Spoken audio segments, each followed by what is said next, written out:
പറയട്ടെ, എല്ലാവരും ശ്രദ്ധിച്ചിരിക്കണം. എന്റെ കഥയുടെ പേര് വിശ്വാസത്തോടുള്ള പ്രാർത്ഥനയുടെ ഫലം.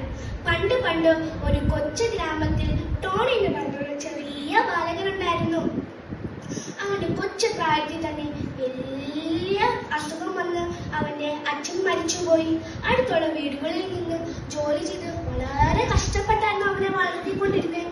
ഒരു ദിവസം വൈകുന്നേരം അവൻ കരഞ്ഞുകൊണ്ട് സ്കൂളിൽ നിന്ന് വരുന്ന അവന്റെ അമ്മ കണ്ടു.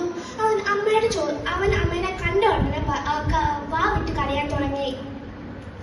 സ്നേഹിതയായ അമ്മ അവനെ കെട്ടിപ്പിടിച്ചെന്ന് ചോദിച്ചു, ടോണി മോനെ നിനക്ക് എന്നാ പറ്റി, അമ്മയോട് പറ. ടോണി മോൻ കരഞ്ഞുകൊണ്ട് പറഞ്ഞു, ഇന്ന് എന്നെ ടീച്ചർ വഴക്ക് പറഞ്ഞു ഷൂസ് ഇടാത്തതുകൊണ്ട്. ഞാൻ അമ്മയോട് എത്ര പ്രാവശ്യം പറഞ്ഞു എനിക്ക് ഷൂസ് മേടിച്ചതാന്ന്. അമ്മ സങ്കടം പുറത്ത് കാണിക്കാതെ കണ്ണുനീർ തുളച്ചു. ടോണി മോനെ, നീ ദൈവത്തിനോട് കരഞ്ഞു പ്രാർത്ഥിക്കാൻ. ദൈവത്തിന് സാധിക്കാത്ത ഒന്നുമില്ല. ടോണി മോൻ അത് വിശ്വസിച്ച് മുറിയിലോട്ട് പോയി മുട്ടുമേലിൽ നിന്ന് പ്രാർത്ഥിച്ചു. അത് കഴിഞ്ഞ് ടോണി മോൻ സമാധാനത്തിൽ ഉറങ്ങി. അന്ന് രാത്രി ആരോ കൊട്ടുന്ന ശബ്ദം കേട്ടു. അത് മുറ്റത്ത് നോക്കിയപ്പം കയ്യിലൊരു പൊതിയുമായി അയൽവാസിയായ തോമസ് ചേട്ടനായിരുന്നു. ഇതോ ഒരു ജോഡി ഷൂസ് ഞാൻ എന്റെ മോന് മേടിച്ചായിരുന്നു. പക്ഷെ അത് അവന് പാകമായില്ല. കടയിൽ കൊടുത്താലോ ആരോട്ടും മേടിക്കുകയില്ല. ഞാൻ വിചാരിച്ചു ടോണി മോൻ ഇത് ശരിയാവുന്നു. ഇത് ടോണി മോന് സമ്മാനമായിട്ട് കൊടുത്തു. ഇത് കേട്ടു ടോണി മോന്റെ അമ്മയ്ക്ക് സന്തോഷം വന്നു. തോമസ് ചേട്ടന്റെ കയ്യിൽ നിന്ന് അത് മേടിച്ച് ടോണി മോന്റെ തലമുറയിൽ അരികിൽ കീറി വെച്ചു.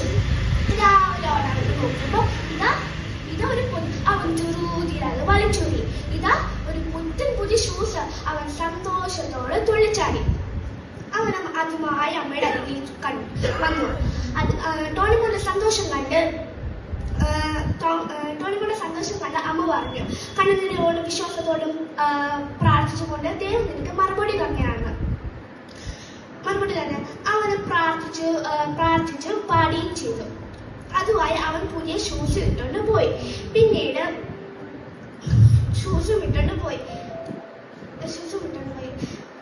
നാം ഓരോരുത്തരും മനസ്സിലാക്കുന്ന ഈ കഥയില് നമ്മൾ വിശ്വസിച്ച് പ്രാർത്ഥിക്കുന്നതിന് ദൈവം ഒരിക്കലും നിഷ്ഠപ്പെടയില്ല.